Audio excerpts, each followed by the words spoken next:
Thank you very much, Meta, and thank you to Science and Peace, and Voice of Women, and the other organizations, including University College, for this opportunity to talk with you tonight on this question of what is an actual working democracy.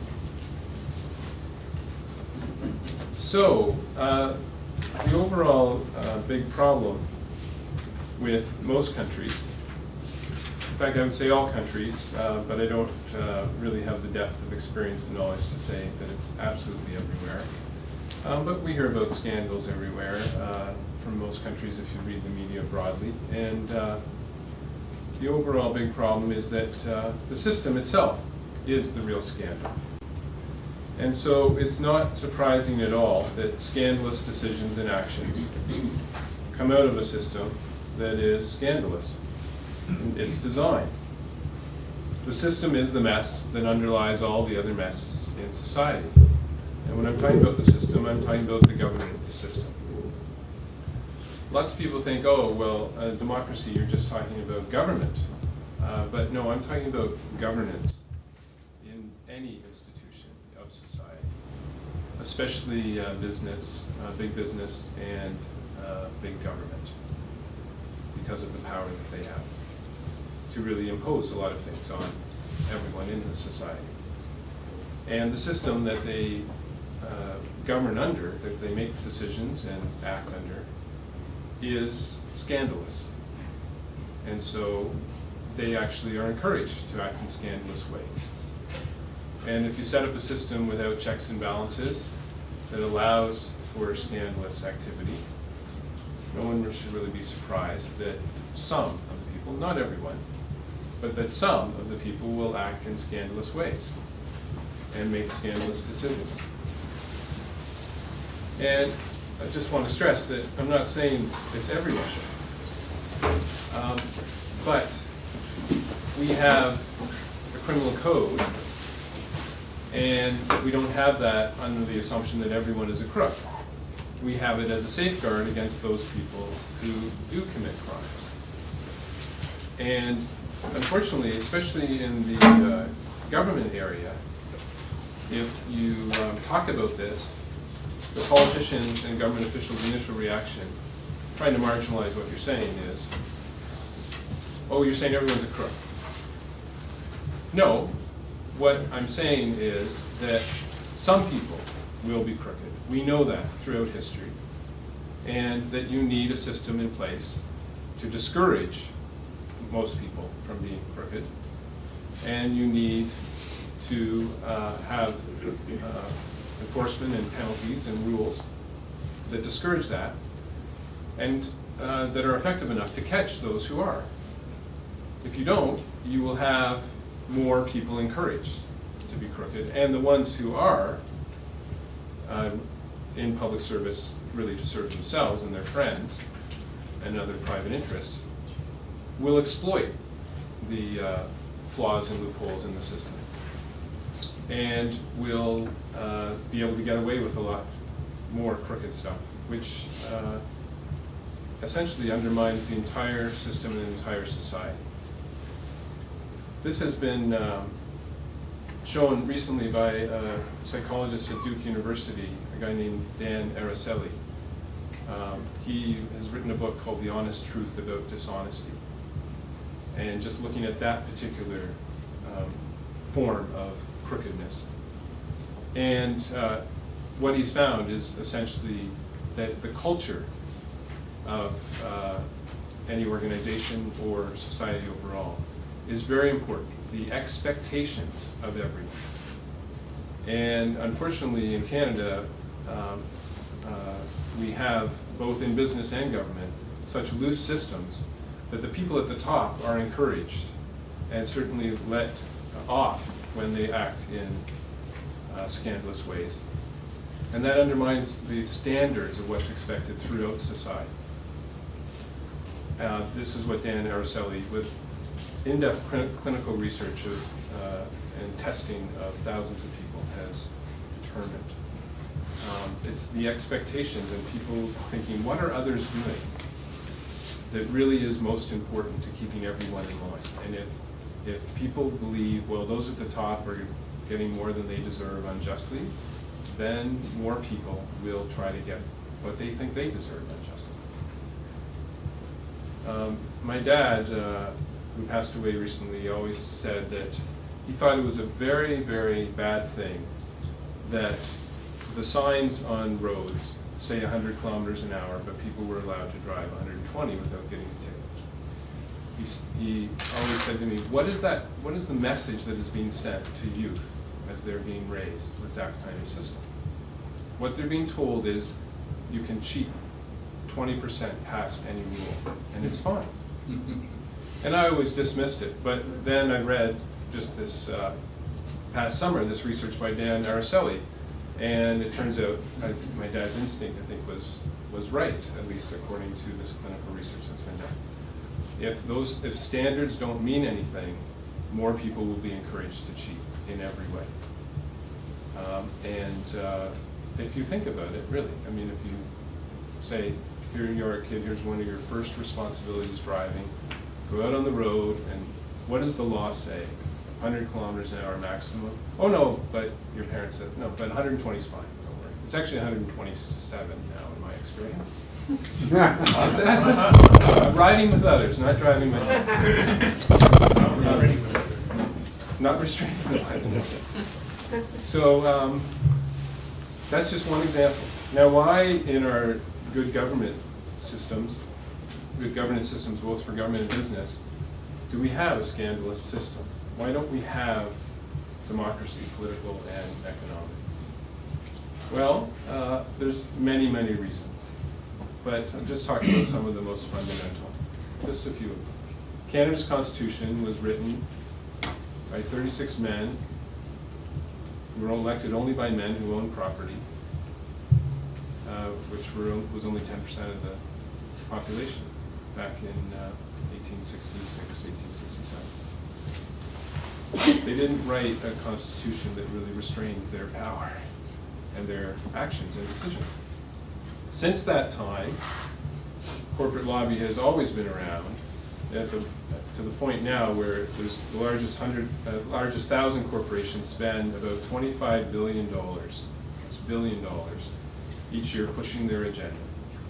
That includes all their advertising, their lobbying, their lawyers, their political donations, their wining and dining of politicians, including having about 10,000 lobbyists in the provincial, territorial capitals and in Ottawa and also in cities. We're lobbying for a casino right now in Toronto. Canadian citizen groups who are pushing generally for good governance in one way or another in any different system, not necessarily democratic reforms, but all the different issues they work on, have about 500 full-time people and spend about $30 million each year. When you have that kind of imbalance in the pressure that's put on decision makers in government, you are not going to get democracy out the other end. While governments and corporations do bad things for many reasons, often it's because they are operating in bad ways. And especially when governments operate in bad ways, they usually do not require corporations to act in good ways, mainly because they make secret deals behind closed doors with corporate lobbyists. And unfortunately, the public, or some percentage of the public, because it's not always all of us that suffer, but some portion of the public always suffers in one way or another when governments or corporations act in bad ways. So how do we get an actual working democracy?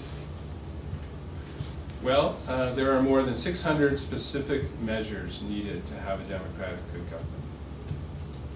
And Democracy Watch is just about to launch a project, an initiative called the Canadian Democratic Good Government Audit. And we're going to put it up as a wiki. These 600 questions. And there'll be one for each provincial government and territorial government and the federal government. And anyone will be able to go and answer the questions and help audit their governments and answer these 600 questions about does the government have this, that, or the other. There's actually another 400 there are another 400 measures on top of the 600. The 600 are the rules that you need to have in place. And the 400 are the rules enforced. So there's not just are they good, nice words on paper, but are the nice words on paper actually fulfilled, upheld, required, and everyone's complying with them. And as I say, we're going to launch that. If you go to democracyaudit.ca, you'll see the initial page, and from that page, until we get it done, each time we get a jurisdiction done, we will issue a report card. There'll be a certain number of points. We're trying to make it very simple. People will just answer yes, no, or sort of for each of the rules and each of the enforcement systems. And then the 400 questions. For democratic corporate responsibility, there's 300 specific measures.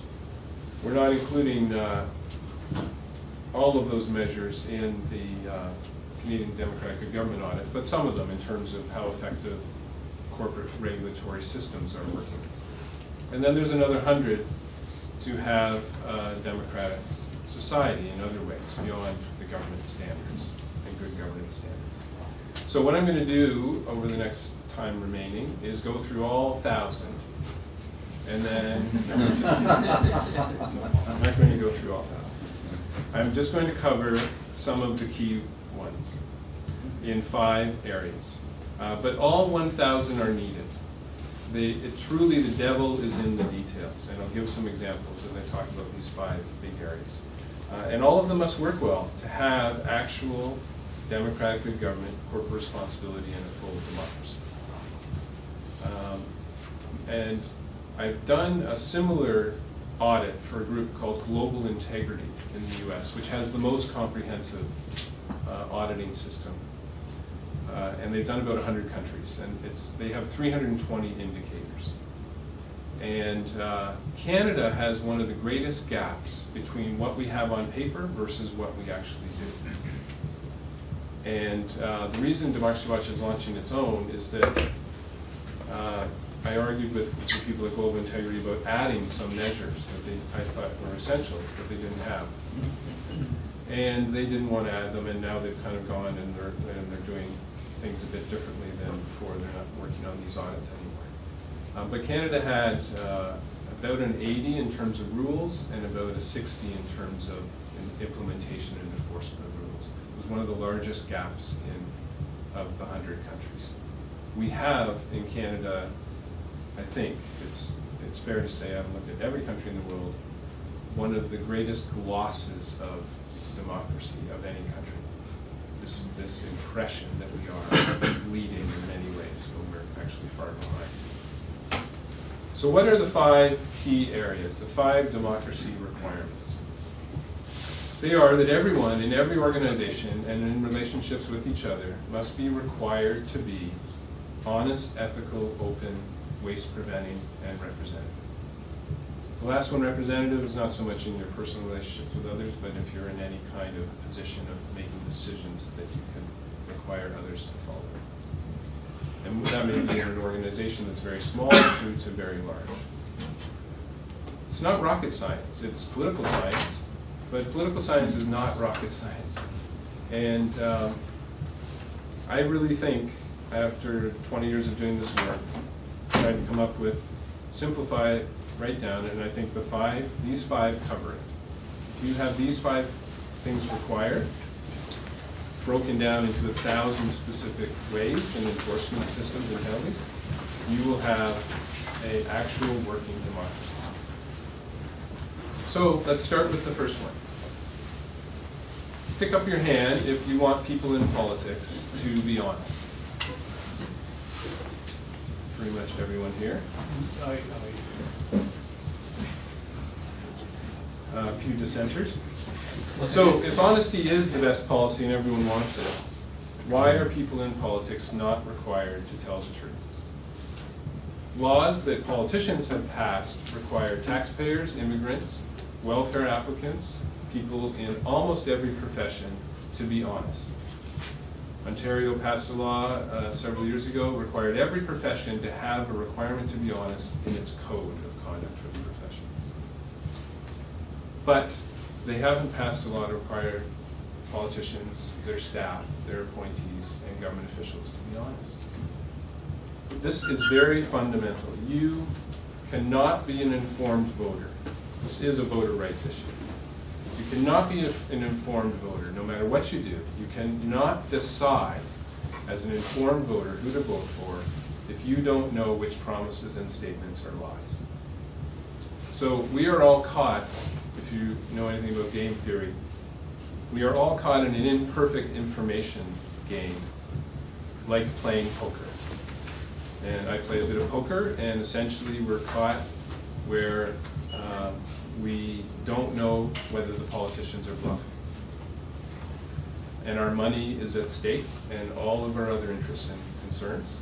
And if you've ever played poker and tried to figure out whether someone's bluffing, it's not a good position to be in, especially when you have a lot in the middle. And we all do with every election. So we have an unfair election system just for that reason alone. Now, if you talk to politicians, they say, oh, well, you know, we can't really do this. And they talk, and they talk, and they talk, and that's what we hear during election time. Talk, talk, talk, but who is bluffing? And you know what that talk is. I mean, people are polite about it. They say, well, you know, sometimes they're misleading, or they're fudging, or they're just being a little too vague. It's not that. It's not. Like, let's call it like it is, what it really is. It's a load of crap. And the excuses are that they give are people can't handle the truth. That's the one thing that politicians say. That they are somehow, this is what they're really saying, somehow politicians and government officials are psychologically have the capacity to deal with reality, but voters can't. And that's why we could never have an honesty in politics law. Because if we did, and they had to tell people the truth during elections, I don't know what they're thinking. People's heads would explode. The other thing they say is it wouldn't work. They say, oh, you know, we could never do this. You can't legislate morality. That's they come back. It's a complete misstatement, misquoting of that principle that was articulated decades ago. What the saying "you can't legislate morality" means is, no matter if you do, some people will still try and break the law. Right? So you can't force people just by passing a law to be moral. But we still pass lots of laws. As I mentioned before, we have the criminal code. We don't assume everyone's a crook, but we still have a criminal code with very severe penalties. And it doesn't work all the time. But we still do it because we realize to discourage crooked people, you have to have a law and an enforcement system. So it would work as well as any other law would work. The other thing that they say, I told this to a reporter once, this proposal that Democracy Watch has been pushing for about 15 years now, and they said, oh, there'd be a flood of complaints. Well, that's a reason to pass a law, not a reason to refrain from passing a law. If there will be a lot of complaints, that means there's a problem. And you solve the problem by outlawing the cause of the problem. So when I hear these excuses, this is what happens in my brain. My crap-o-meter goes off the scale. Believe it or not, there is a rule to act with honesty. But the Prime Minister cut it out of a code, Prime Minister Harper, back in 2006. There was a code for cabinet ministers and senior government officials and appointees and their staff. And one of the principles in the code said that you have to act with honesty. That rule had existed for 20 years, never been enforced.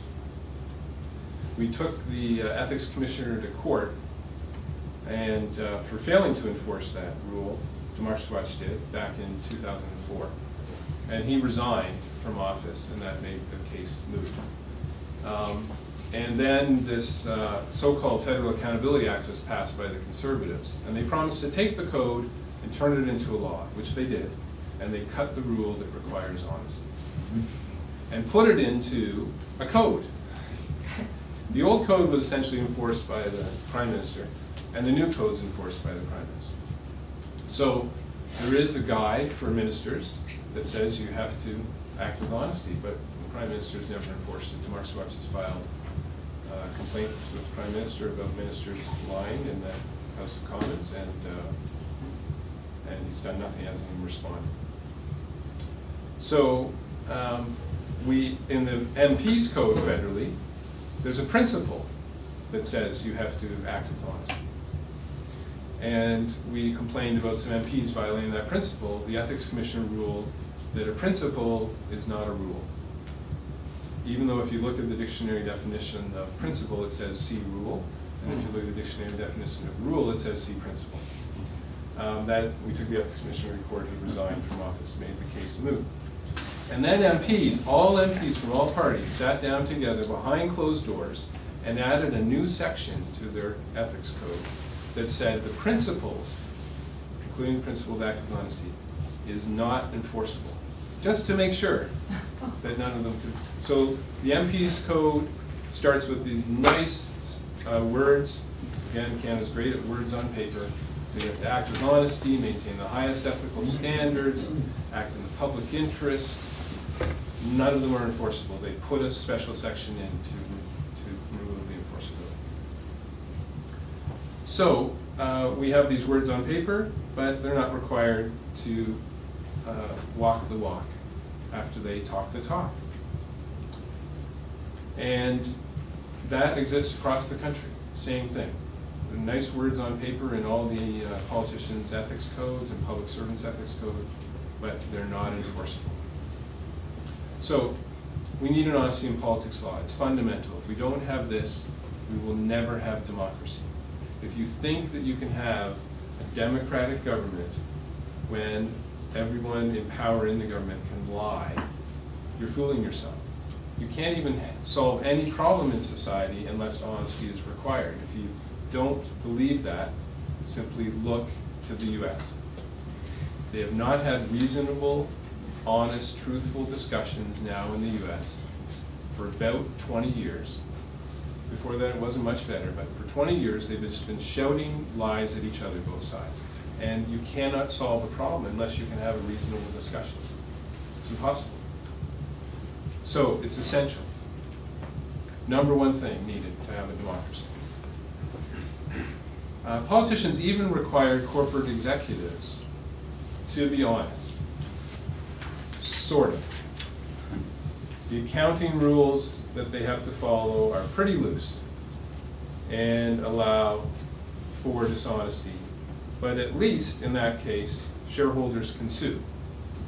Voters can't sue a politician for being dishonest, for breaking a promise, for lying in between elections, for lying about what they did, what they're doing, or what they're going to do. At least shareholders can. Consumers can if a product is promised to have certain natural use and doesn't have it. False advertising, there is a rule. It's not as strong as it could be. It's actually a sign of the degradation of society that 100 years ago, orange juice used to mean juice made of oranges, and now it means juice that is the color orange. And that's the only example you need of the degradation of standards in our society of honesty, which have undermined everything. And that's allowed. Just essentially say something is orange juice now, even though it's just orange colored, not actually made of oranges. That's a pretty weak false advertising standard. But it does exist. And you can complain to the Competition Bureau. If 6 people only complain to the Competition Bureau is actually required to investigate false advertising and has the power to fine companies tens of millions of dollars, and does so every so often.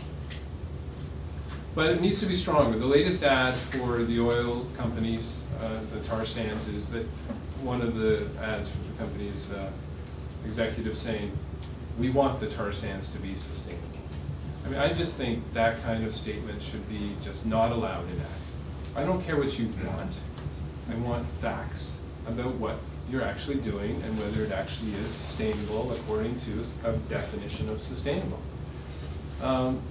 Ads for almost any product. The small print is there for about 3 seconds, and I mean, maybe if you buy a gigantic TV, I'm not sure why you ever would, but if you buy a gigantic TV and you have an HD screen, you might be able to read it if you're very quick.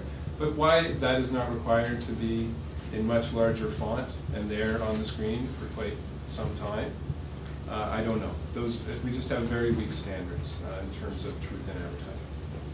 And you know what that is overall. That's a load of crap, just another load of crap that we're dealing with. It's preventing us from having democracy. So, stick up your hand if you have sent a letter, since most of you indicated that you want honesty in politics, if you sent a letter to your politicians calling for an honesty in politics law. One person. Well, if we want to change the system, we have to work to change the system. It's not going to change just by complaining. If you complain to your friends at lunch, or at a cocktail party, or to yourself mumbling in the subway, that's not going to change the system. Politicians need to hear from you that if they don't make this change, you will not vote for them in the next election. And until they hear from enough people, they will not change the system. They write these rules. If they're going to write strong rules that apply to themselves, they're really going to have to be pushed. They've gone 145 years and haven't required themselves to be honest since Canada became a country in 1867. They're not rushing into this, and they really need to be pushed. Now, of course, there are always rays of sunshine amongst the storms that we deal with. There's a parliamentary budget officer who's in the news quite a bit these days. He's been doing his job, trying to bring truth in budgeting, and to the Federal Conservatives' credit, they created this office. They kept a promise from 2006.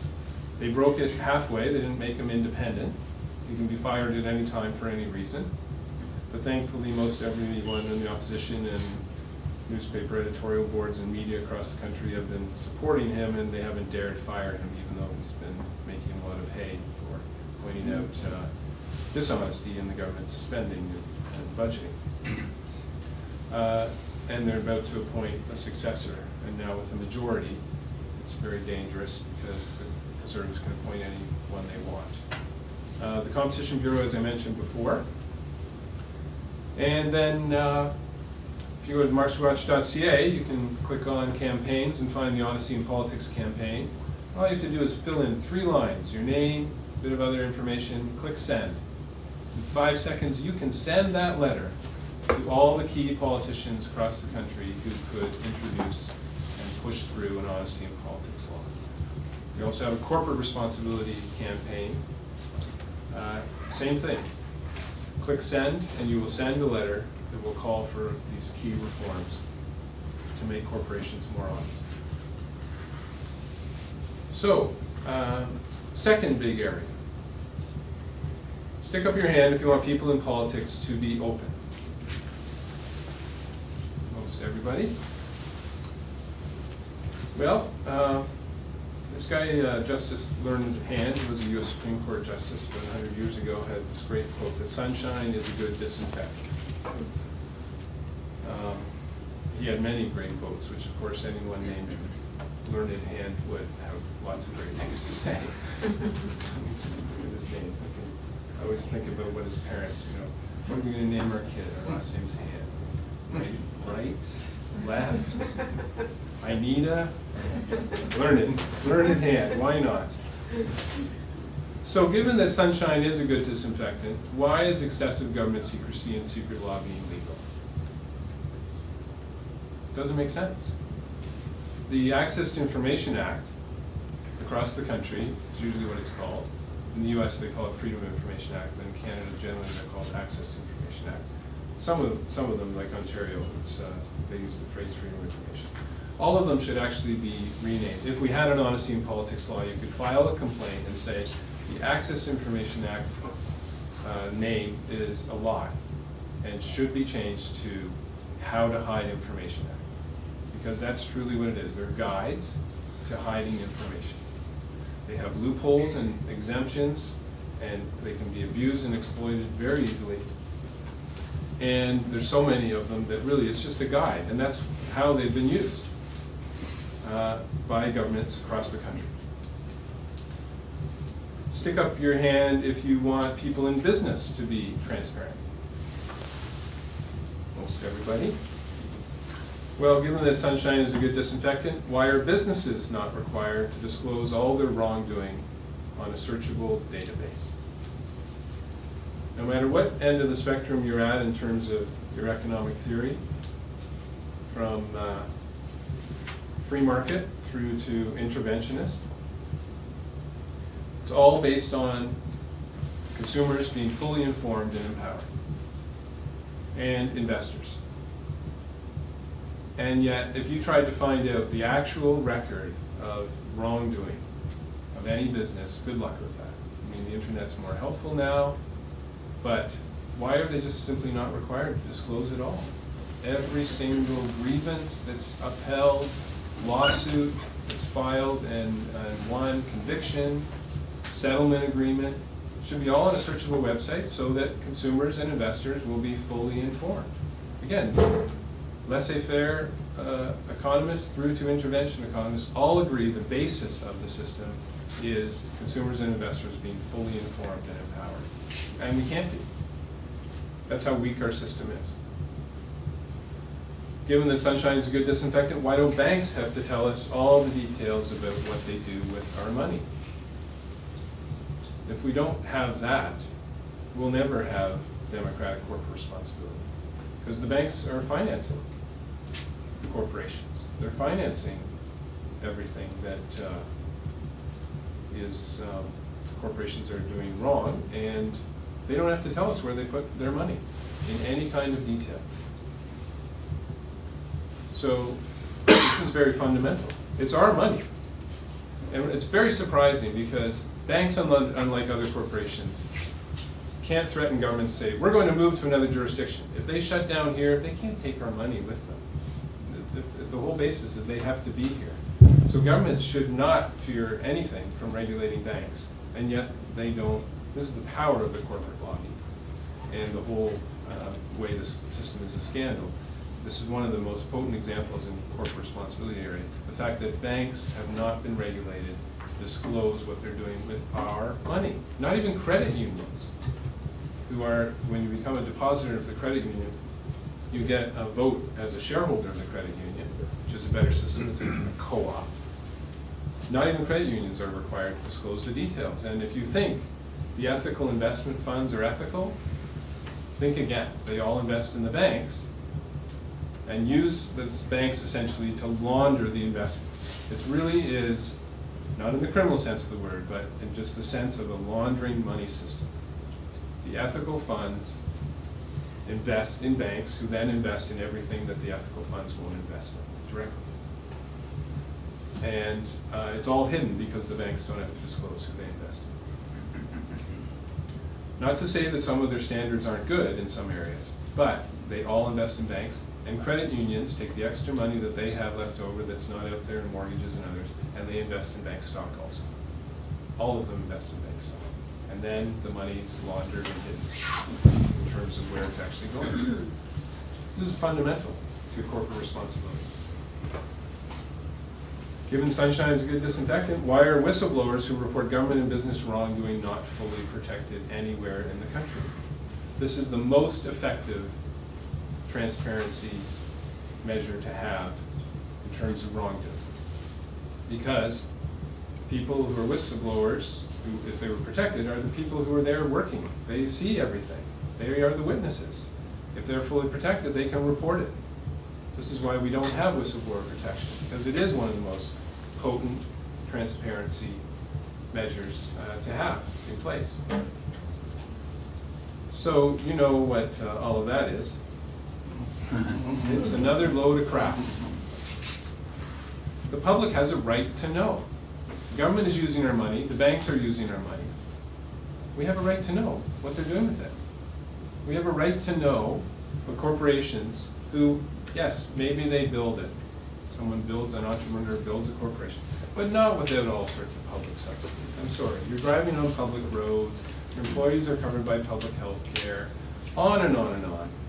And so we have a right to know. This whole notion that there's a private corporation that somehow comes out of a vacuum and is created and has no obligation to the public at all, it's just a fallacy.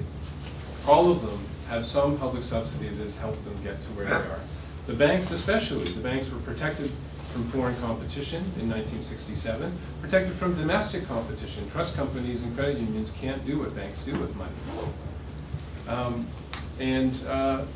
They are as big and as powerful as they are because of government protection. And the government just continues to fail to do anything to require them to disclose what they're doing with their money. Which is, again, bizarre, because 25 million Canadians would love to know what their profit margins are. 25 million Canadians who have bank accounts. Love to know what their profit margins are on bank fees and credit cards. And if any politician would just require that, they'd probably get more of the votes of 25 million Canadians than they have now. And yet they still don't do anything. Even though they all say they want to be in power, they're still not doing anything effective in this one area, just one small area of hot button to require the banks to prove they're only making reasonable profits in bank fees. So given that most of you indicated you want an open government law, stick up your hand if you sent a letter to your politicians calling for a strong open government law. Strong what?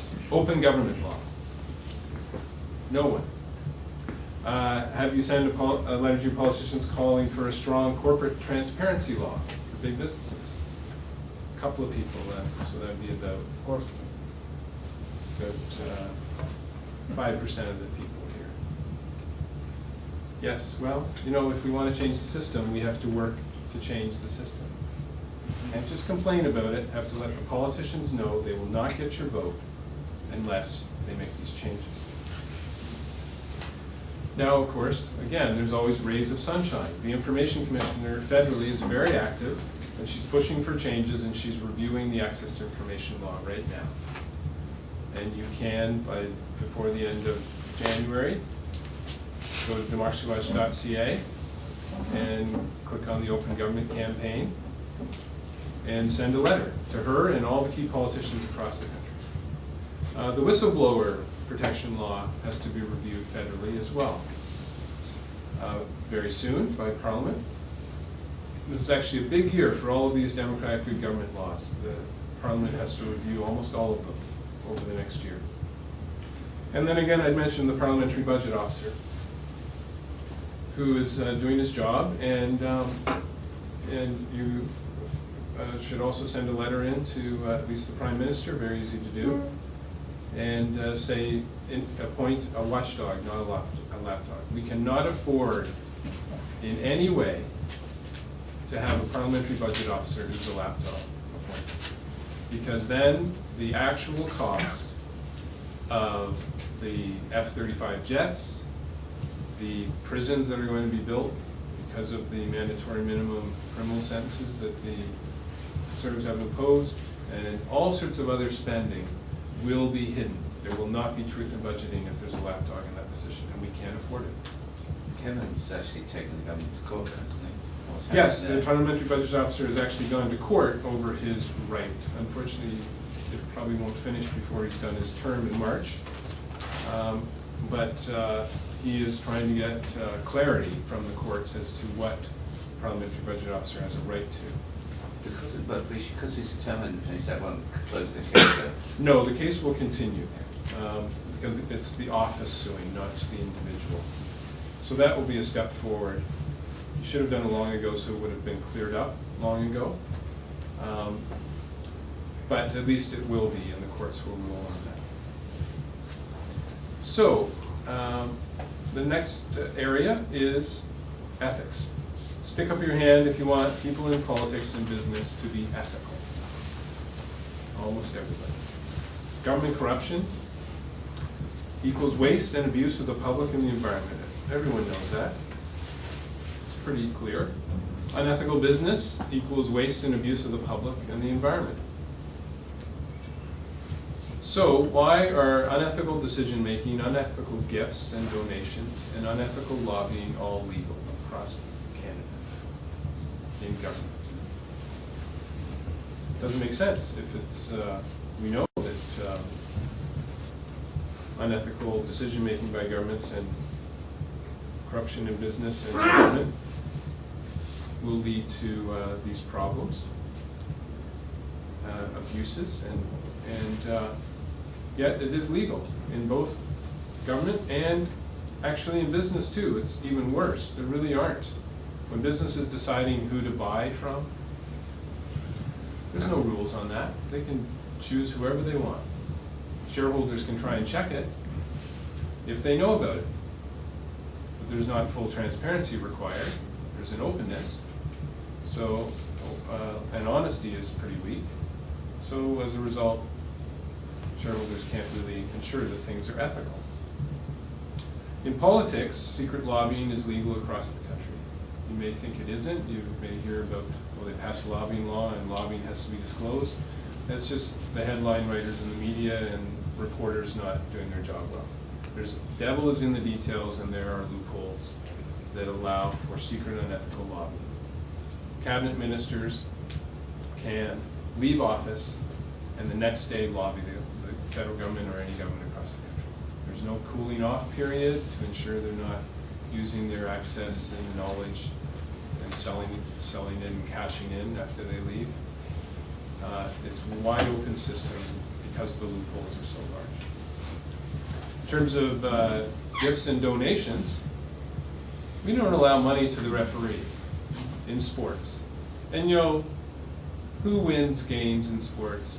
Lots of people think that's important. But really, on a societal level, you know, who wins the championship in any league? It doesn't really do anything to change anything in terms of whether we are all having a good life or not, whether we're protected from abuse, whether the environment's protected from abuse. But if there's money to the referee scandal in any sport, oh boy, front page news, inquiries, commissions, investigations, grand juries in the US, prosecutions, referee banned for life, players banned for life. But in politics, hey, donations are legal. Huge donations. Here in Ontario, $15,000 a year, $30,000 during an election year, during a leadership race. There's no limits. It's left to the parties to set a limit. The Liberals haven't set a limit. They've had several of their candidates in this Liberal leadership race are essentially being bought off. It is legal to buy off leadership candidates, nomination race candidates. There are a few rules. Federally, it's the best across the country. You can't, it's illegal to accept a gift of any kind as a candidate, an election candidate, but not as a nomination race candidate. So if there is a nomination race where the person is being acclaimed and it's a star candidate, which is often the case, right? The star candidate gets to run uncontested for the nomination. And the star candidate's recruited and most people know they're going to be a minister. Well, just approach them while they're in the nomination race period and you can give them as much money as you want and you can buy them off and they can promise to do whatever they want to you, and it's entirely legal. Criminal code doesn't cover it. They don't have to count it as income. You're giving them a gift. All legal across the country. Federally, election candidates can't do that, but leadership candidates can federally and across the country. Quebec has just taken a great step and lowered the donation limit to $100 per person and put in per vote public financing, which the Conservatives are phasing out at the federal level. The most democratic part of the federal political finance system is being phased out. It's a annual per vote funding. It's most democratic because it's per vote. But at least we have a fairly low donation limit at the federal level, but we still have these loopholes. And money that is trying to corrupt will travel through a loophole to a secret place. Of course, because it's trying to corrupt. You're not going to do it in the open, even though we also allow corrupting donations in the open. We've seen the scandals probably in Alberta, and in Ontario it's scandalous too that these leadership candidates have taken $20,000 or more from some interest. They're bought on that interest. They are in a conflict of interest in that area now and should not be allowed to make decisions. Well, guess what? they're allowed to make decisions because of loopholes in the government ethics rules. Government ethics rules across the country say, as long as a politician, or staff person, a cabinet appointee, or a government official, or an MP, cabinet minister, or any level, as long as the decision that they're making applies generally to more than themselves, more than one company, more than one organization, or one person, they are allowed to have financial interest in the decision. Okay, that's the standard we have across the country. 99% of the decisions that these people make are decisions that apply generally. So the ethics rule of that you can't be in a conflict of interest only applies to 1% of what they do. Federally, the Prime Minister's Chief of Staff, Nigel Wright, is seconded from a corporation. So he is actually still has a position in a corporation. He's just been lent. He's the Chief of Staff of the Prime Minister. And he has all sorts of financial interests. And he went through a charade, which the Ethics Commissioner, Federal Ethics Commissioner, Mary Dawson, who's a total lapdog, participated in, of setting up a so-called ethics screen. It's actually a screen door. You can see right through it. It's flimsy. It's not locked. And he said, if you read the ethics screen on the website, I will not participate in any decisions that affect the company I come from, Barrick Gold, Mining Corp, or Onyx Corp, or any of my friends at Barrick Gold or any other corporation I hold interest in, and he has about a half a dozen holding companies that invest in all sorts of things, except in matters that apply generally. Which just essentially means in everything except 1%. The only things that are specific that politicians decide are when they approve a merger or a takeover between two companies. But we don't even know for sure whether that might be considered to be a general matter, because the Ethics Commissioner has been so negligent. She's been on the job 5.5 years, and she hasn't even defined what a general matter is. And so a politician could argue, oh yeah, but we were deciding about two companies, that's a very specific decision, but it affected the whole industry, the merger. So therefore, the decision applied generally, because it would affect the competition level in the industry. Takeovers, licenses. Again, they could argue, oh yes, we were deciding whether to hand one company or another a license, but handing them the license affected the others that applied for it, and therefore it was a decision that applied generally. So there isn't even a line. And she hasn't drawn all sorts of other lines that need to be drawn because the ethics rules are vague words on paper. And because she hasn't drawn lines, there's a court case, a guy named Sinclair Stevens, who some of you will remember, was charged years ago with a conflict of interest. And he was let off 14 years later. Why? Because the federal court ruled, you were found guilty of crossing a line, but you weren't told what the line was. And therefore you couldn't be found guilty of crossing it, because that's unjust. The law was vague, and you didn't know where the line was, and so you couldn't be held accountable for crossing it. The federal ethics rules across the country have not been defined. And so even though they only apply to 1% of what politicians and others, government officials do, they don't even apply to that 1% because they are so ill-defined that any of them would get off the hook by saying, the rule was too vague, I didn't know what the line was, how can you hold me accountable for crossing the line? That's how bad it is. 145 years in as a country. You know, we didn't even have MPs' ethics rules until 2004. Yeah, they took 137 years to pass ethics rules for themselves. That's how bad it is. These are all parties. Don't try to think that, oh no, this one party, I've heard they're better.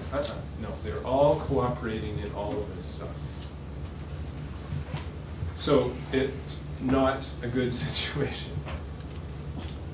in the government area in terms of ethics. Why are unethical business decisions allowed? If money is currently the root of all evil, then pass a Good Money Act that requires all companies, especially banks, and insurance companies and credit unions, the other financial institutions, to only use our money for good. I mean, what is so hard about doing that? We can set that standard. Pass a Sustainable Fair Trade Act that only allows governments to sign trade deals that comply with sustainable fair trade principles. That could easily be done as well. Now, of course, we're going to debate over the issue of sustainable and ethical and good, but it would certainly be better than it is now, where there are essentially no rules. The banks have signed an accord, it's called the Equator Principles. It's self-enforced. There's no disclosure requirement. And so, of course, the reports say they're all following it. Who knows? There's no enforcement body. There's nowhere to complain to. Can't take anyone to court. So, both government and business in terms of ethics. The lack of strong rules, strong enforcement, clear and high penalties, you know what that is. It's more crap. The system is full of crap. And that's why it produces a lot of crap. Most of you indicated you wanted ethical business and ethical governments. So stick up your hand, please, if you have sent a letter to your politicians calling for a strong government ethics law. No. A strong corporate ethics law. No. I've said it before and I'll say it again. If we want to change the system, we have to work to change the system. Now again, there are rays of sunshine, as always. The government ethics law is being reviewed this spring. There's a case by a guy named Bruce Carson. He's was a senior advisor to Prime Minister Harper. And he went out and was lobbying. He's been charged with influence peddling. That's sort of a shot across the bow to all these former officials who are cashing in on their public service, so-called dedicated public service, and selling themselves to the highest bidder and providing their access and influence to them because of the loopholes. There's been a couple of convictions in foreign, it's a federal law called Corruption of Foreign Officials Act. And there was a conviction very recently, just in the papers in the last couple of days, for bribing officials in other countries. And then there's shareholder activism. And the ethical funds, which again have problems, but at least they are pushing in some ways. Just not quite enough to change the system. And if you go to democracywatch.ca and click on campaigns, you see the government ethics campaign. You can send a letter calling for stronger ethics rules and whistleblower protection and lobbying rules for all, and we'll go to 40 to 50 key politicians across the country. And again, the corporate responsibility campaign and bank accountability campaign calling for some standards for all corporations to be more responsible and democratic. The fourth big area. Stick up your hand if you want people in politics and business to be waste preventing. Almost everybody. We really don't have the time. Money, air, water, soil, minerals, fuels, plants or trees to waste. So, why is it effectively legal to waste time, money, air, water, soil, minerals, fuels, plants, and trees? It just doesn't make sense. We can change this, and there are a lot of groups out there working on this area, trying to get better efficiency standards and sustainability standards and controls over use of resources. And I'm not going to go too much more into the details of that area because I work more on the good governance stuff, but it is key. Waste prevention, both in government in terms of using our money effectively to solve problems. Because if you waste our money, then you're essentially wasting the ability to solve more problems. And then in the corporate sector as well. But again, because it's effectively legal to waste in both government and business, still, we have more BS. Kids are great at putting things very succinctly sometimes. We just don't have the time. We do not have the time to be wasting all of these things. We've spent far too many decades with this kind of waste. But we get it. It's really a result of not having honest, open, ethical government.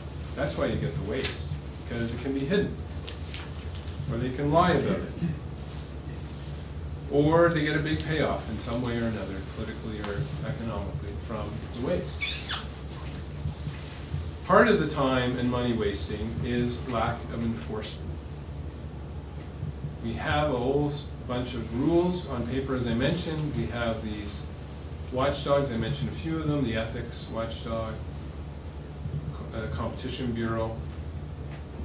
If we want honest, open, ethical, waste-preventing government and business, we must have watchdog agencies that are fully independent.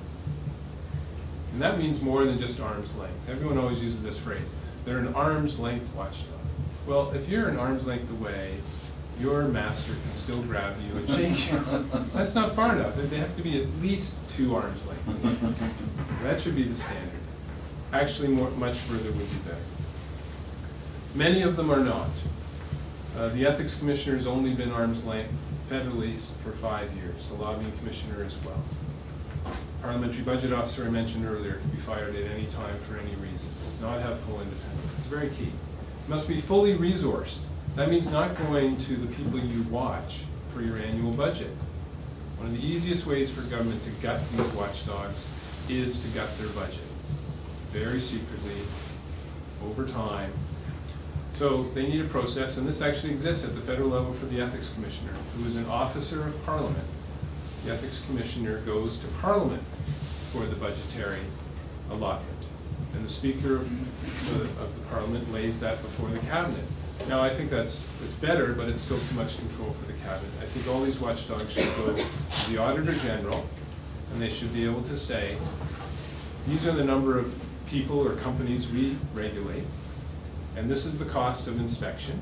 And they'd have to prove the whole case, have a nice public document, people could argue about it. And if we want to have a high chance of people getting caught, which you need for effective enforcement, of course, we need these resources. Just be a mathematical equation, and if the Auditor General signed off on that and said, yes, that is value for money, then the watchdog would get those resources. Until we have that system and that independence, they will all be lapdogs in a way. They need to be fully empowered and required to investigate and penalize. The Information Commissioner federally and in most provinces is just an ombudsperson. They can take complaints, they can say that the information should have been released, but they can't order anyone to release it. In Ontario, BC, and Quebec, they can, and it changes things. It's a better access to information system in those 3 provinces than elsewhere, because there's a true watchdog, not a toothless lapdog. The Ethics Commissioner federally is fully empowered to investigate, but not required to, and so often doesn't. And the penalty is nothing. There's no penalty for violating the fundamental ethics rules. Loophole-filled as they are. You may have heard recently Jim Flaherty was found guilty, violated the act because he wrote a letter to the CRTC, and the Cabinet oversees the CRTC. There's no penalty, he's still in Cabinet.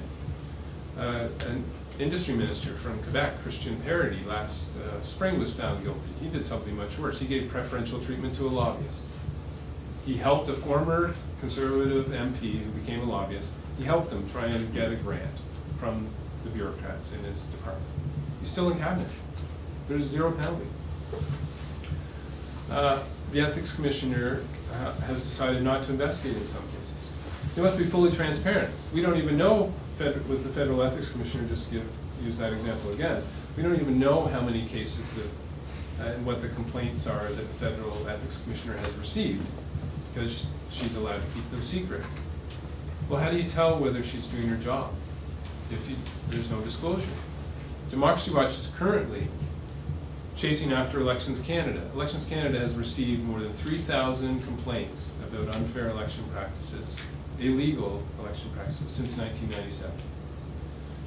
Elections Canada has never disclosed the nature of any of those complaints, let alone how they ruled on them. They've committed to disclose how they're going to rule on and the results of every investigation of the complaints about robocalls.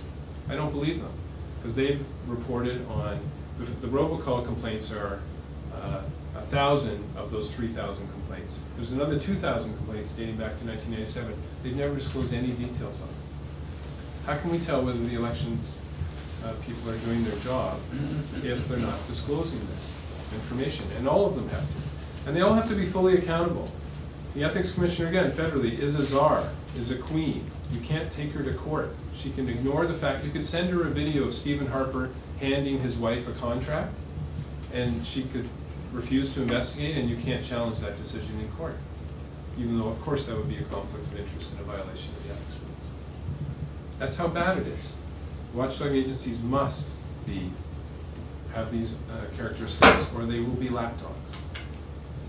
It's a major problem with the system. Again, the gap we have between nice rules on paper and not enforced and implemented is the problem is the lapdogs.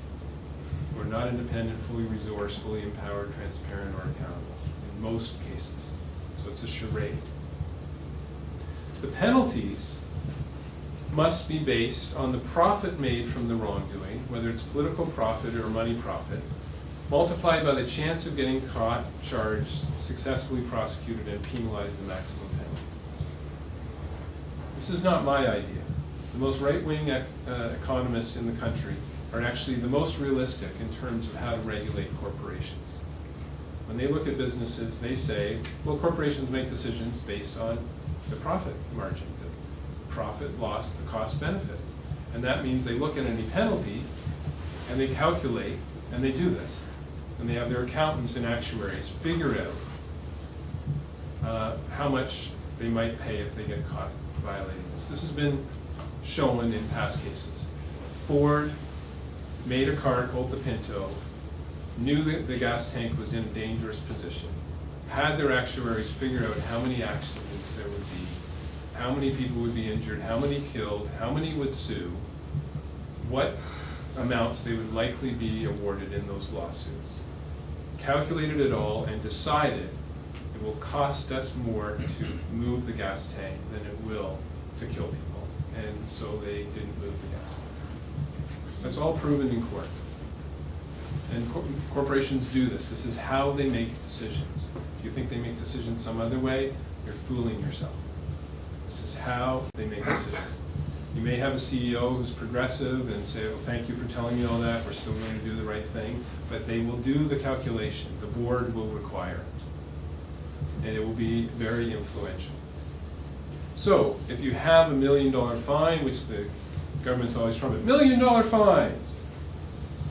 If a reporter is not doing their job by asking, and what is the actual chance of getting caught? Well, if it's $1 million fine and there's a 1 in 1,000 chance of getting caught, every company covered by that regulation will calculate it as a $1,000 fine. And if they can make more than $1,000 breaking the law, they will break the law. Some of them. Not necessarily all of them, but some of them. Which is, so you want to have a system that's strong, and that all the penalties must be calculated on this, and it should be public. The government should do this assessment and say, we're imposing $1 million fines, but we've also calculated that it's a 1 in a million chance of getting caught, so everyone knows it's actually a $1 fine, instead of playing this charade. We have such a bad system, we actually have more of these people, parking inspectors, than we have democracy and corporate responsibility inspectors. That's how bad our system is. If you park illegally, you rarely will cause any harm. Even if you park in front of a fire hydrant, they can put the hose around your car if there happens to be a fire. But we have more inspectors going out and handing out tickets for parking illegally across the country than we do handing out tickets for violating the most fundamental ethics, transparency, waste prevention laws in government and corporations. And the penalties for illegal parking, I mentioned already, the penalty for violating the federal ethics rules is $0. $0, 0 cost, 0 penalty of any kind. It's been confirmed. Jim Flaherty, Christian Parody broke the law. They are violators of a law. They are in cabinet, they paid 0 penalty. If you're parked outside right now and the meter runs out, there will likely be, my experience in Toronto has been, and Ottawa, and most everywhere, they will be there within a couple of minutes. It's amazing. It's like they have radar. I don't know what it is. And they will hand you a $30 to $40 ticket. A higher penalty for just, you're not blocking anything, you're not blocking anyone, you're just parked. A higher penalty than breaking the most fundamental democracy law that in the country, the conflict of interest law. We have a perverse system. The system is the scandal. And you know what that is. That's a load of crap. It's about enough 145 years we had, and then all the decades before that when it was even worse with the governor generals and the really abusive things. They were really unaccountable. We're just not much past that. And what is the result of that crap? 40% of people don't vote. Why? This poster says it all. Dishonesty. No one keeps election promises. Nobody has all the answers. No one is representative. A vote for nobody is a vote for everybody. It's an understandable sentiment. Why would you vote for people when you know, even if you win, you're not going to get what you voted for? Because the ruling parties who win, they always lie. The Conservatives passed the Federal Accountability Act in 2006, as I mentioned. They promised, specifically had a bullet point list of 60 measures that will be in this act. It would be the first act we passed. It was the first act they passed. It had 20 measures in it, not 60. That's not like, oh, it was 59 and a half. 20, 1/3 of what they promised. So any conservative who voted for the Conservatives on the basis that this, I want these changes, was ripped off. Entirely legal. But there's another reason people don't vote. And this is the last of the big 5 democracy requirements. After, dishonesty, secretive governments, unethical, wasteful, those all turn people off. But the 5th one's very important as well. Stick up your hand if you want people in politics and business to be representative and responsive. Most everybody. Well, this is the most difficult area. You can have an honesty in politics rule that's very strong and all the enforcement measures that I mentioned, and full transparency. Obviously, we'll always have a few areas of secrecy of people's personal information and things like that that you want to protect. And fully ethical, and so it's not secret deals with corporate lobbyists, it's just politicians making decisions governed by all these rules, including waste prevention rules.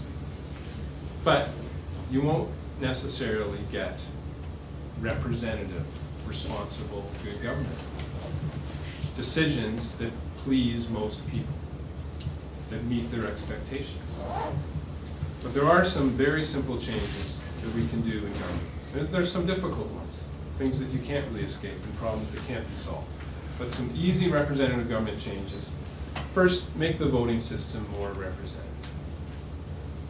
That's the most simple one. There are dangers to pure proportional representation. They've been seen, and those who argue against this, trying to just marginalize the issue, say, oh, you don't want Italy or Israel. Yeah, you can have a system where it's straight proportional representation, very, very small parties can actually hold power over large parties. That's not more democratic, that's less democratic, to have them have that leverage. But almost any other system is better than the one we have now. So it's an easy thing to do. And has been tried in Ontario, BC, and PEI, as people know, with referenda. Just hasn't passed. The second one, allow a vote for none of the above. You can, in Alberta and Ontario, go and decline your ballot, refuse your ballot. And it's not counted as a spoiled ballot, it's just counted separately. About 10 to 15,000 of Ontarians do it every election. Elections Ontario, although they were legally required to promote the right to vote and educate people about their entire right to vote, fails every election to educate people that they have this option. If they would actually do this, and you had 300,000 people come out and vote none of the above, all the parties would fall over themselves to figure out what those 300,000 people want, try and get them to vote for them, because it would be a significant percentage. So we need to be given that right, especially if, as some people say, well, the way we increase voter turnout is mandatory voting and have a fine for not voting. That's a completely unfair thing to require unless you allow people to vote none of the above. Be able to come and say none of them satisfy. We need an independent commission to screen candidates for cabinet appointments. It's part of the lack of independence of the watchdogs is that they're often lapdogs, party hacks, because there isn't an independent requirement. It exists in Ontario, but federally, the Conservatives was one of their broken promises. They promised a commission that would screen candidates and constrain the cabinet's ability to appoint whoever they wanted, and they broke that promise. Fix election dates, not the most important change, but it does make elections more fair. Restrict the Prime Minister and Premier powers to control the legislature and other politicians. That's one of the things that the new organization I'm working with, Your Canada, Your Constitution, is going to really focus on as an educational issue.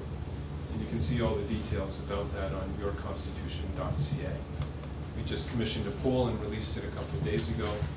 84% of Canadians want the Prime Minister and Premier's powers to control the legislature and other politicians restricted with clear, enforceable written rules.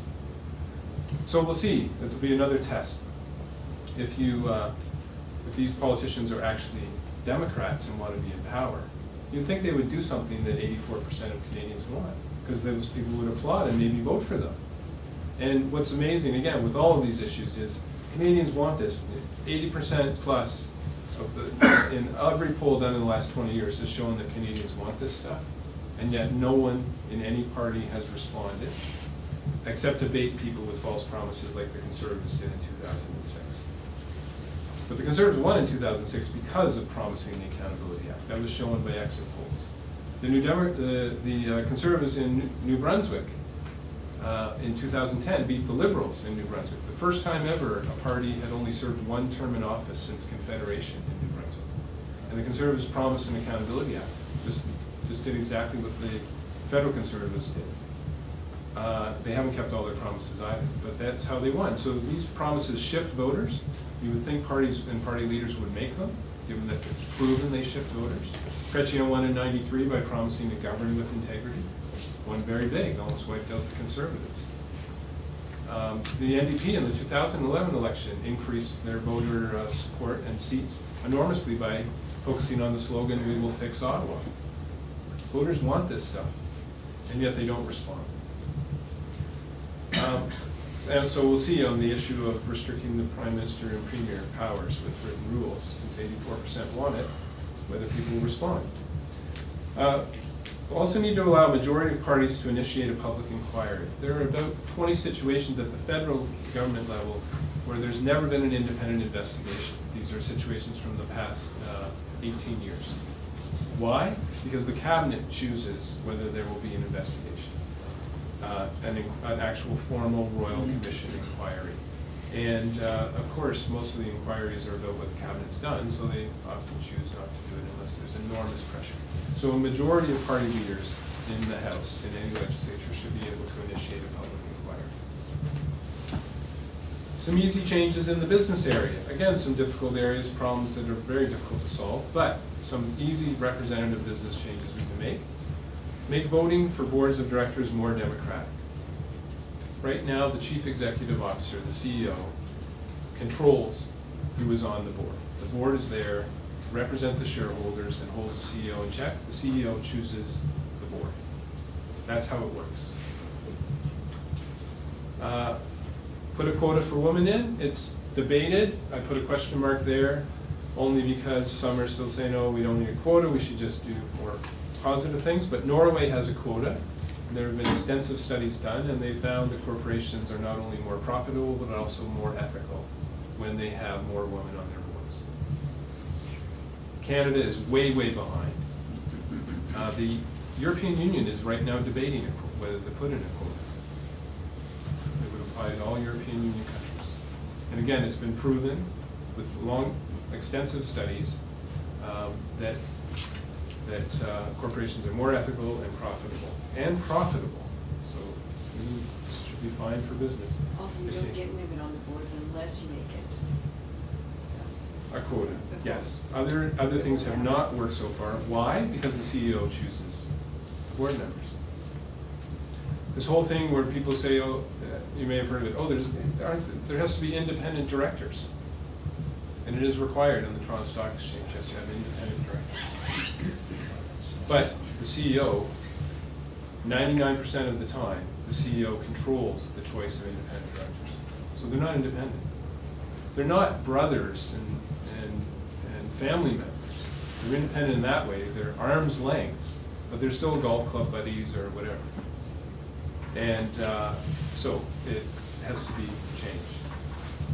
Require corporations in every sector to include a one-page pamphlet and email notice in what they send to shareholders and consumers.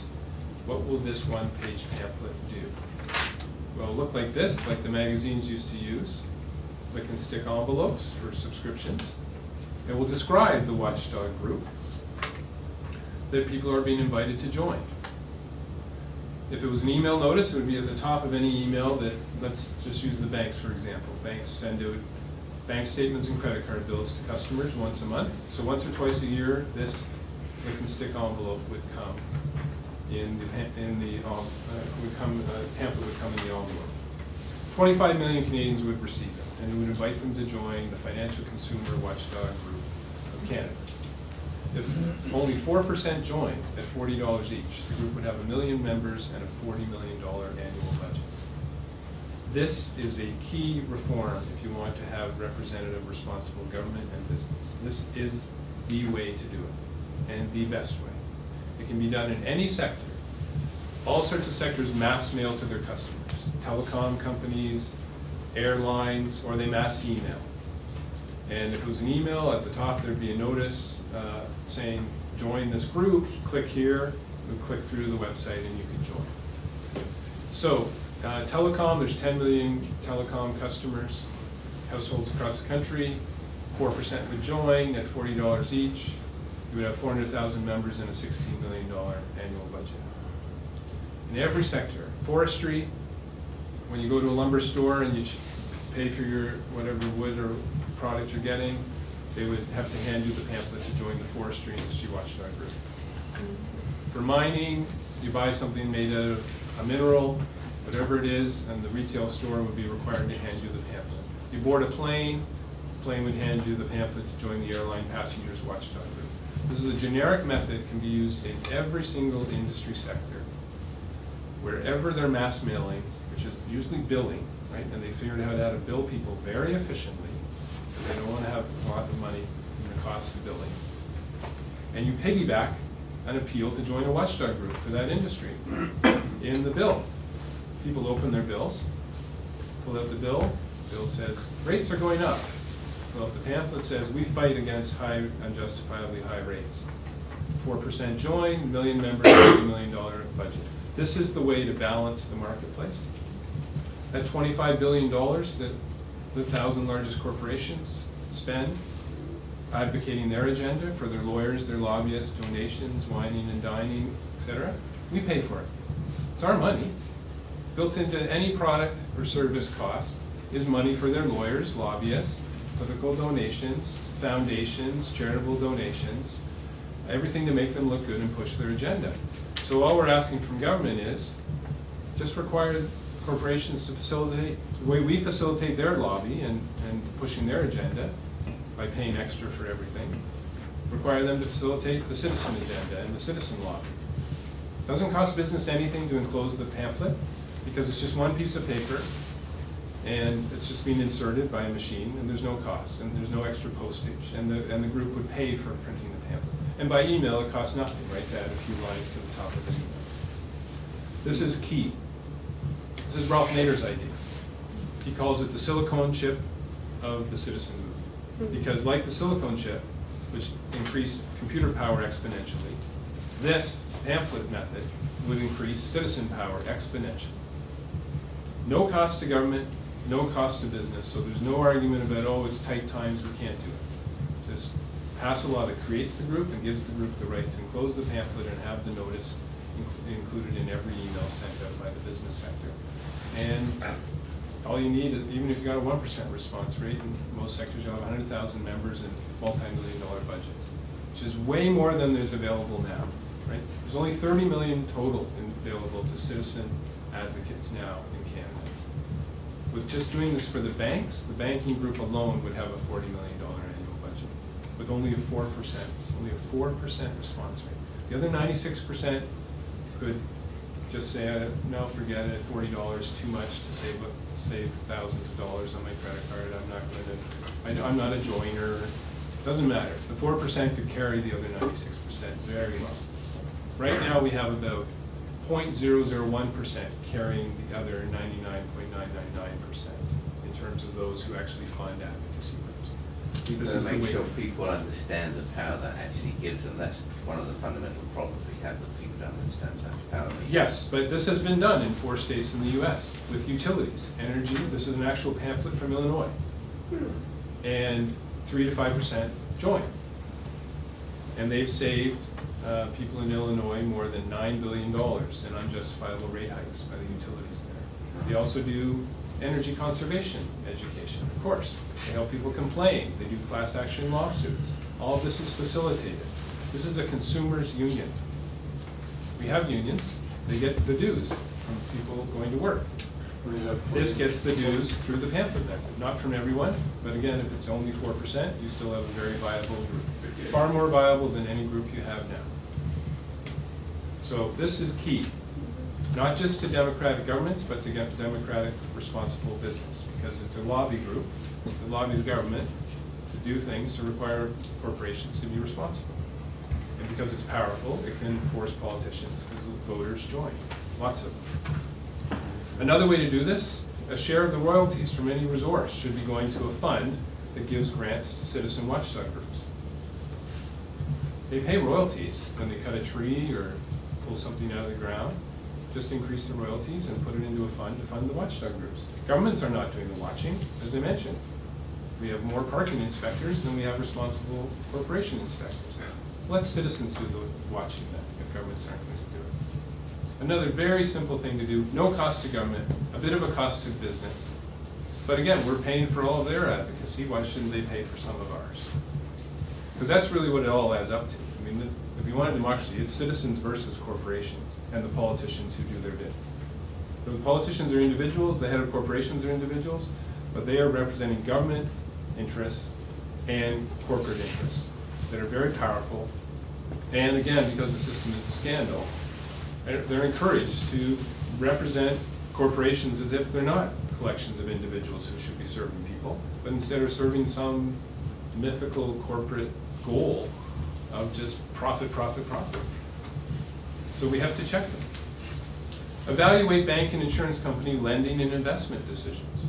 Very key. Again, money is what drives everything and funds all the other companies. Let's know what it is. In the US, for more than 20 years, banks have had to disclose number of people who apply for mortgage and small business and small farm loans, number approved and number rejected, categorized by race, gender, income level, and neighborhood. Every year the banks say, we do a great job.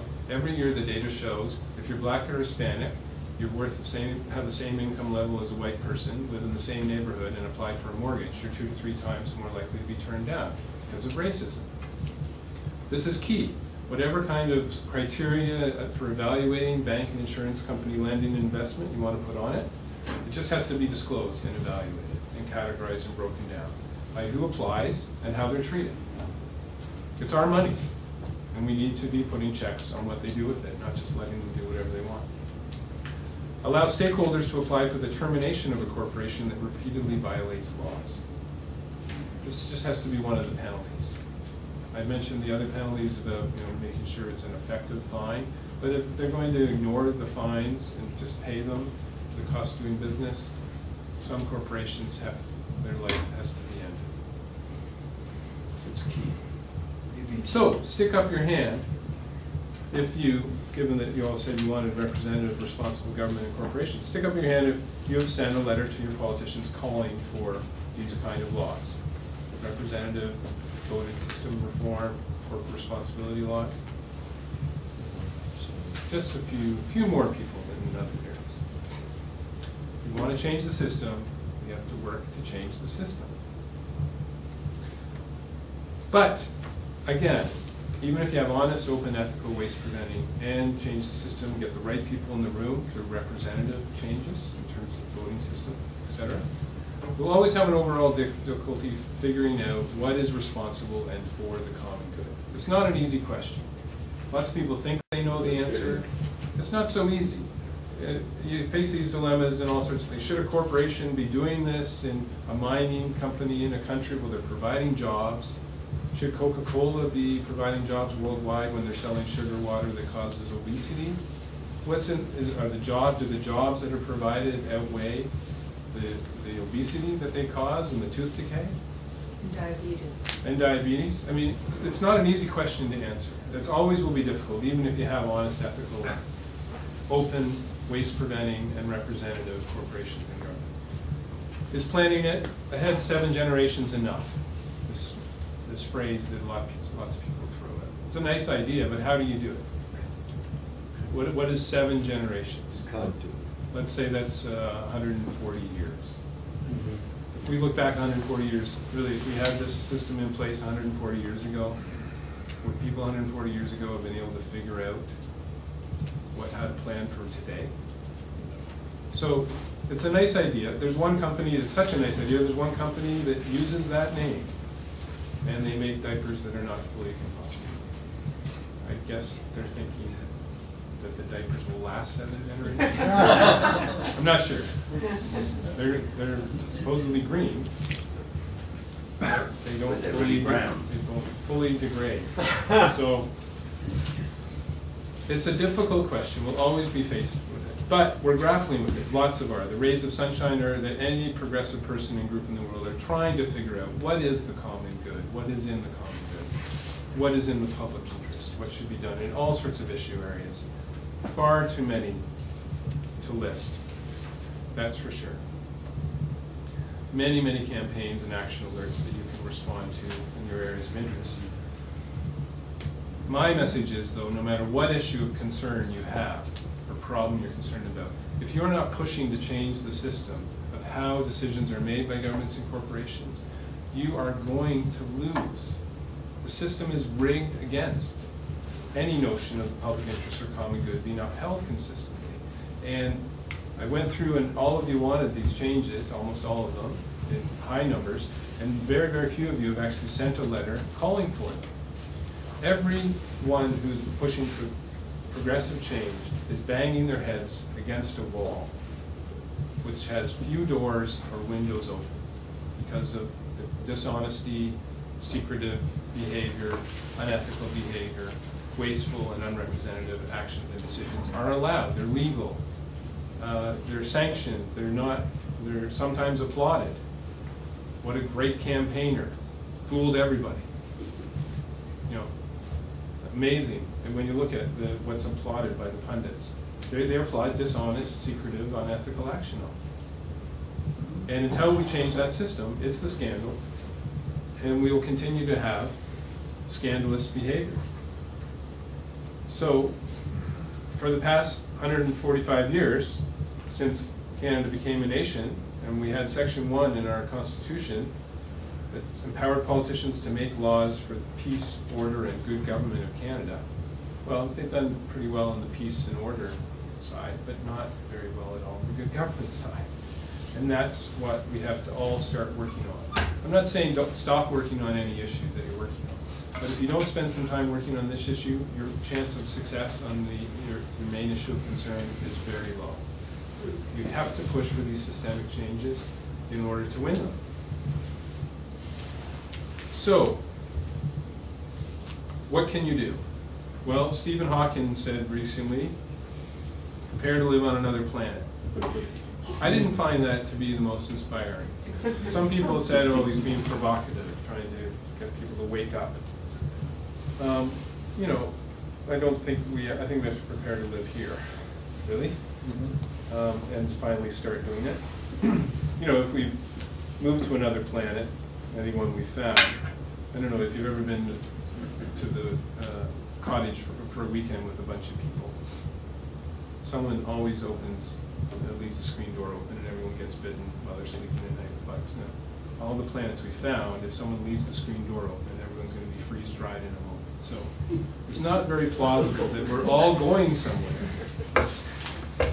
I think I'd love to see a study, and it's probably been done, of where all this money has been going into exploring us going somewhere else, if it was actually put into figuring out how we can live here sustainably, democratically. That would be good. Maybe if you just gave the people the money so they could do those things. Indeed. So, you know, we're all in this together. I don't think we're going anywhere. But there's reason to keep hopeful. I was the only staff person at Democracy Watch. For 18 years, we had a budget in just the tens of thousands. We won 110 changes to federal and provincial law with one staff person. If you work smart, then you can win these changes. I would recommend you read The Tao of Pooh. It's a very short book. What's it called? The Tao, is how you pronounce it, or Tao of Pooh. It's not a load of crap. It will teach you how to keep like a ball floating on the stormy seas that we're all facing these days. Waves go up, waves go down, doesn't matter, you're still floating on the surface. It's a good little short read.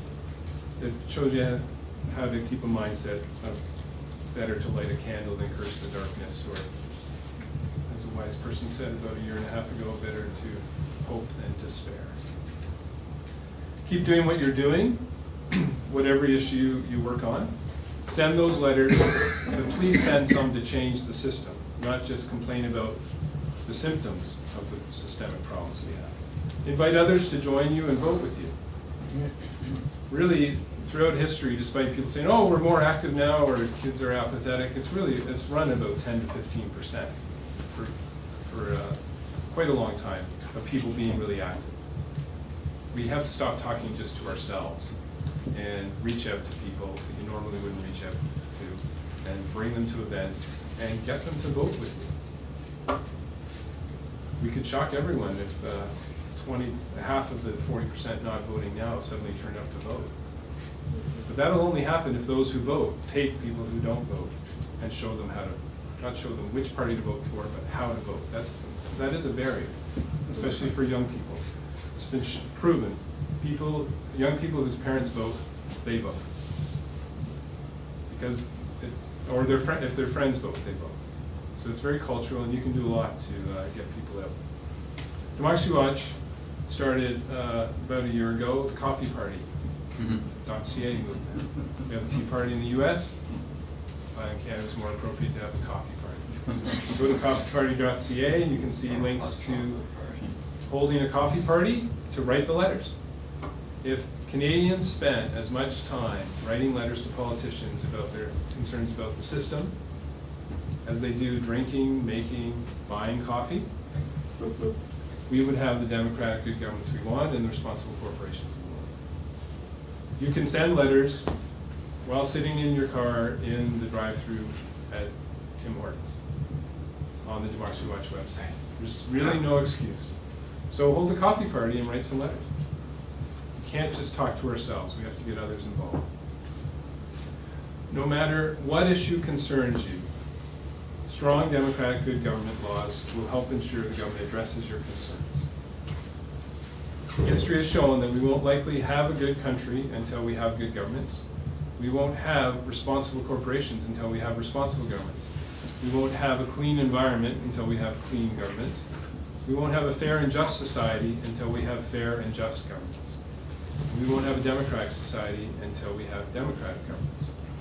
You can help out again, participate at democracyaudit.ca, participate in the audit of governments and whether they actually are democratic that we're going to be launching soon. Again, it'll be a wiki, so you can submit anything you want as an answer and you'll be getting credit for it. And we're going to try and get hundreds of people doing this across the country. Altogether, we can make a difference. Altogether, we can make Canada the world's leading democracy. It can be done. We just have to work to change the system. Thank you very much, and I welcome your questions.